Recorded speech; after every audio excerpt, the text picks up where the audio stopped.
Certainly the most enduring achievement of King Solomon's reign was the building of the temple in Jerusalem. It was to serve as God's permanent dwelling on earth, so no expense was spared in its construction. The finished product was marveled at throughout the world. For over 400 years, this magnificent representation of God's presence served as the focal point of Israelite religion. The destruction of the temple in 587 BC at the hands of Nebuchadnezzar was arguably the greatest tragedy experienced by the Israelites. Forced to leave their country of origin, the exiled community longed for the familiar setting of Israel, and the now destroyed temple came to symbolize their lost prosperity. Roughly 50 years after the temple's destruction, King Cyrus of Persia ended the Babylonian domination of the ancient Near East. Cyrus generously allowed exiled peoples to return to their countries of origin. Now the temple could be rebuilt. That is, if the money could be raised. Under the guidance of Professor David L. Peterson, we shall see that this is the setting of Haggai and the first 8 chapters of Zechariah. Both the books of Haggai and Zechariah begin with verses that set their historical context. These verses are similar to those found at the beginning of other prophetic books, like those of Amos or Jeremiah. But there is one huge difference. Haggai and Zechariah begin with references to a foreign king, Darius, whereas many earlier prophetic books began with reference to a king of Israel or a king of Judah. This simple difference reflects a major change for those who worshiped Israel's God.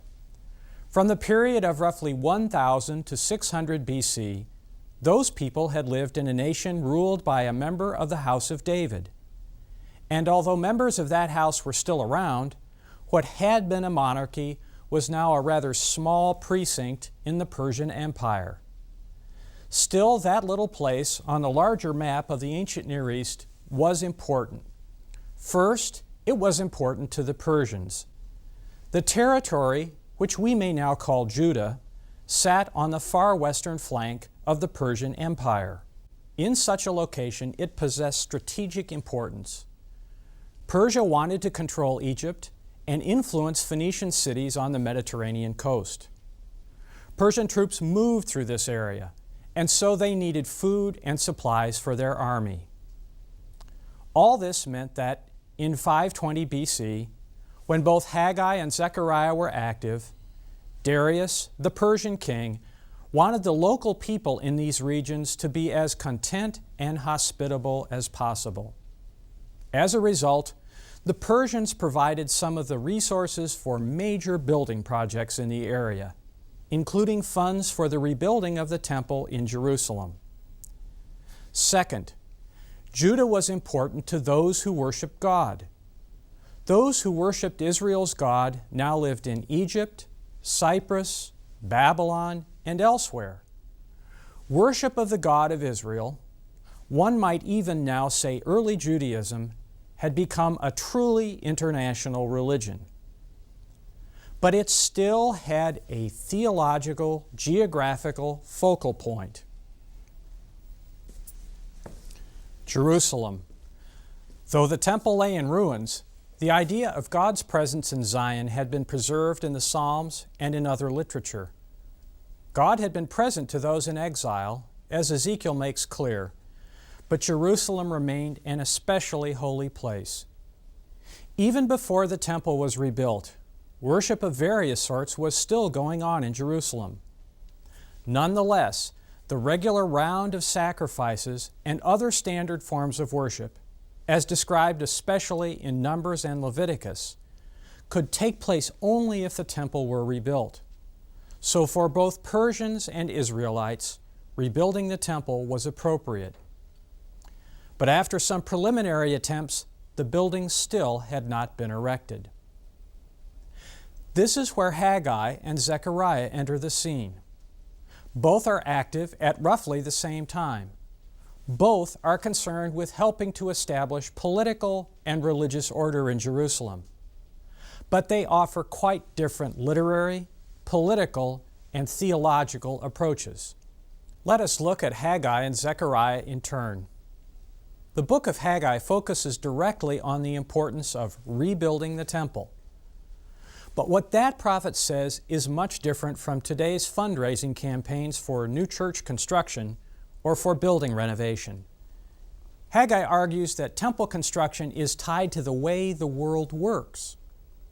On one hand, he says that agricultural disaster has struck because the temple remains in ruins. Drought, blight, mildew, and hail have brought Judah's agricultural activity to a standstill.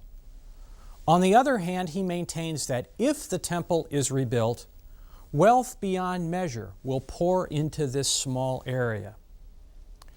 This almost magical effectiveness of rebuilding the temple probably seems strange to us. And yet, Israel felt deeply that God was uniquely present to them in Jerusalem. Without an appropriate earthly symbol for the indwelling presence of God, things were in disorder throughout the universe. The book of Zechariah presents a far more complicated picture, primarily since it includes both vision reports and prophetic sayings. First, the visions present colorful pictures using vivid though bizarre imagery.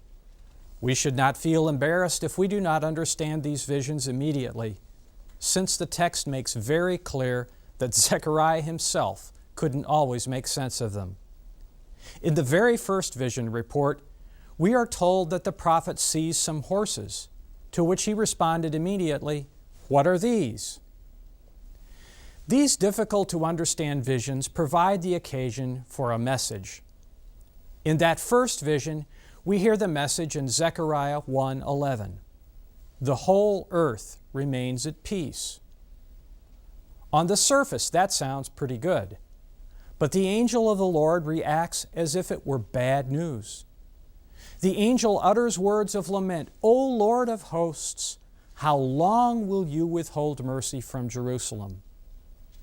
This angel knows that the peace and stability of the world during the early Persian period is bad news for Jerusalem. Jerusalem remains an unrestored city. There is no new order to replace the old one. So an image of the world at peace means bad news for Jerusalem. The visions go on to show that God is about to act on behalf of this city.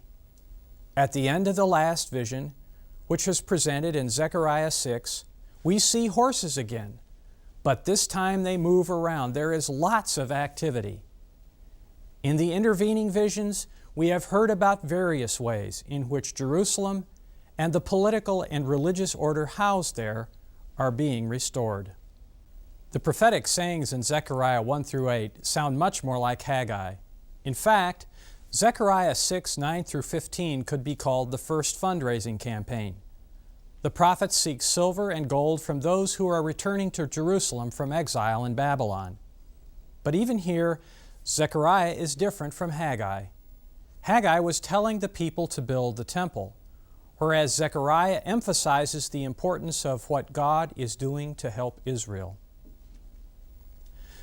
The book of Ezra narrates some of these same events. Ezra 3 reports that early in the building of the second temple, many of the people who had seen the first house on its foundations wept with a loud voice when they saw this house, though many shouted aloud for joy. Clearly, some were overjoyed that the temple was being rebuilt. Others knew that this second temple was far less majestic than Solomon's temple. We can imagine that both Zechariah and Haggai would have been among those who shouted for joy, and yet they would have come to that joy along quite different routes. Whether along the route taken by Haggai or by Zechariah, people helped rebuild the temple and the religious community associated with it. This temple and the city in which it was located was the place in which early Judaism began to emerge during the time of Ezra and Nehemiah. Moreover, the third or Herodian temple where Jesus taught depended upon the continuity in worship and teaching represented by this second temple. So Jews and Christians today depend upon the preaching and fundraising activities of these two often forgotten prophets, Haggai and Zechariah.